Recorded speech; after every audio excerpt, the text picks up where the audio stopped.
বাংলাদেশ বেতার রাজশাহী। এক্ষুনি শুনবেন বাংলায় স্থানীয় সংবাদ।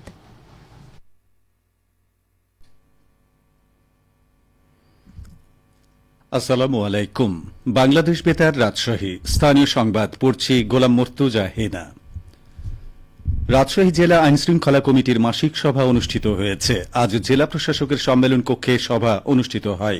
সভায় সরকারি বিভিন্ন দপ্তরের কর্মকর্তারা নিজ নিজ দপ্তরের কার্যক্রমের প্রতিবেদন উপস্থাপন করেন। সভায় কিশোর গ্যাং, বেপরোয়া মোটরসাইকেলে চড়ে সন্ত্রাসী কার্যক্রম, মাদক অনুমোদনহীন মোবাইল ফোনের সিম বিক্রি, মোবাইল ব্যাংকিংয়ের অপব্যবহার বন্ধ এবং ধর্ষণ মামলাগুলোর এজাহার লেখার একই রকমের ধরন পরিহার করার আহ্বান জানানো হয়। এছাড়া গ্রেফতারি পরোয়ানার আসামি ধরার ক্ষেত্রে নির্বাচন কমিশনের সহযোগিতা কামনা করা হয়। সভাপতির বক্তব্যে জেলা প্রশাসক আফিয়া আখতার বলেন, পুলিশের নিয়মিত কার্যক্রম পুরোদমে শুরু হয়েছে, তবে পুলিশের পক্ষে একাই অপরাধ দমন ও আইন শৃঙ্খলা রক্ষা করা সম্ভব নয়। এজন্য সকলের সম্মিলিত সহযোগিতা প্রয়োজন। এদিকে নাটোর জেলা আইন শৃঙ্খলা কমিটির সভা আজ অনুষ্ঠিত হয়েছে। জেলা প্রশাসকের সম্মেলন কক্ষে আয়োজিত সভায় সভাপতিত্ব করেন জেলা প্রশাসক আসমা শাহীন। আইন শৃঙ্খলা কমিটির সদস্য সচিব ও অতিরিক্ত জেলা ম্যাজিস্ট্রেট আসমা খাতুন বিগত এক মাসে জেলার আইন শৃঙ্খলা পরিস্থিতির প্রতিবেদন, ভ্রাম্যমাণ আদালতের অভিযান, মাদক বিরোধী অভিযান, বাল্যবিবাহ সংক্রান্ত প্রতিবেদন উপস্থাপন করেন। সভায় অবৈধ পুকুর খনন ও কৃষি জমির মাটি বিক্রয় রোধ, সড়ক নিরাপত্তা সহ অবৈধ স্থাপনা উচ্ছেদ, বাল্যবিবাহ রোধে আরও সক্রিয় হওয়ার জন্য সংশ্লিষ্ট দপ্তরগুলোকে নির্দেশনা প্রদান করা হয়।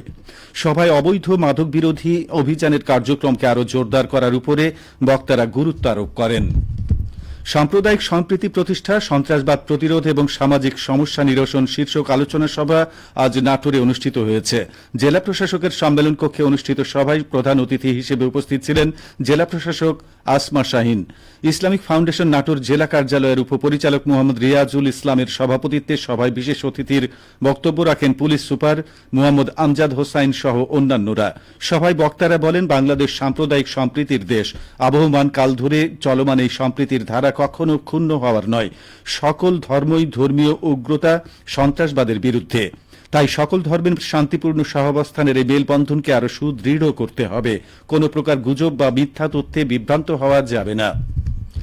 নওগাঁ জেলায় ক্যান্সার, কিডনি, লিভার সিরোসিস, স্ট্রোকে প্যারালাইজড, জন্মগত হৃদরোগ ও থ্যালাসেমিয়া রোগে আক্রান্ত ৩৮২ জন অসহায় ব্যক্তিকে ১,৯১,০০,০০০ টাকা সরকারি চিকিৎসা সহায়তা প্রদানের সিদ্ধান্ত হয়েছে। আজ দুপুরে জেলা প্রশাসকের সম্মেলন কক্ষে অনুষ্ঠিত জেলা চিকিৎসা সহায়তা কমিটির সভায় এই সিদ্ধান্ত নেওয়া হয়। সভায় সভাপতিত্ব করেন জেলা প্রশাসক মোহাম্মদ আব্দুল আওয়াল। এ সময় জানানো হয়, অসুস্থ ব্যক্তিদের আবেদনের প্রেক্ষিতে এবং যাচাই বাছাই শেষে দুরারোগ্য ব্যাধিতে আক্রান্ত নির্বাচিত ব্যক্তিদের সমাজসেবা কার্যালয়ের মাধ্যমে সহায়তা দেয়া হচ্ছে। অনুষ্ঠিত সভায় জেলা সমাজসেবা অধিদপ্তরের উপপরিচালক Noor Mohammad, civil surgeon doctor Nazrul Islam ও অন্যান্য সদস্যগণ উপস্থিত ছিলেন। সিরাজগঞ্জে তুলা ফসলের আবাদ বৃদ্ধির লক্ষ্যে প্রান্তিক ও ক্ষুদ্র কৃষকদের মাঝে বিনামূল্যে কৃষি উপকরণ বিতরণ করা হয়েছে।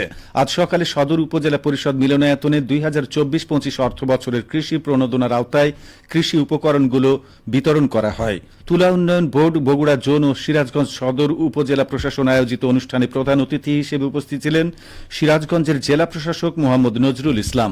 প্রধান অতিথির বক্তব্যে তিনি বলেন, বৈচিত্র্যময় কৃষির জন্য বিখ্যাত সিরাজগঞ্জ, এই জেলায় তুলা জাতীয় ফসল আবাদ বৃদ্ধি করতে হবে। কৃষি প্রণোদনা ও পরামর্শ ক্ষেত্রে সহায়ক ভূমিকা রাখবে।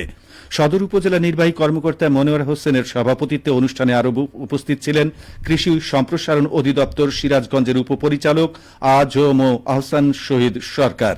অনুষ্ঠানে অর্থবছরে তুলা জাতীয় ফসল আবাদ বাড়াতে সদর উপজেলার ২৭০ জন প্রান্তিক কৃষককে ২০২৪-২৫ অর্থ বছরের কৃষি প্রণোদনা কর্মসূচির আওতায় বীজ ও সার প্রদান করা হয়। সংকটকালীন পেঁয়াজের উৎপাদন বৃদ্ধির লক্ষ্যে সরকার নাটোর জেলার ৬০০ ক্ষুদ্র ও প্রান্তিক কৃষককে বিনামূল্যে গ্রীষ্মকালীন পেঁয়াজ বীজ, রাসায়নিক সার এবং পরিচর্যার অর্থ প্রদান করবে। এই লক্ষ্যে কৃষি বিভাগ নাটোর জেলার জন্য প্রণোদনা হিসেবে ২০,৪০,০০০ টাকা বরাদ্দ প্রদান করেছে। জেলার ৭টি উপজেলা পর্যায়ে ক্ষুদ্র প্রান্তিক কৃষকদের তালিকা প্রণয়নের কাজ চলছে। কর্মসূচির আওতায় রয়েছে প্রত্যেক কৃষকের ১ বিঘা করে জমিতে গ্রীষ্মকালীন পেঁয়াজ চাষে ১ কেজি করে বীজ, ১০ কেজি ডিএপি ও এমওপি সার এবং পরিচর্যা অর্থ প্রদান করা হবে। আবহাওয়া আজ রাজশাহীতে সর্বোচ্চ তাপমাত্রা ছিল 37.7 ডিগ্রি এবং সর্বনিম্ন 27.8 ডিগ্রি সেলসিয়াস। বিকেল 3টায় বাতাসে আপেক্ষিক আর্দ্রতার পরিমাণ ছিল 53%।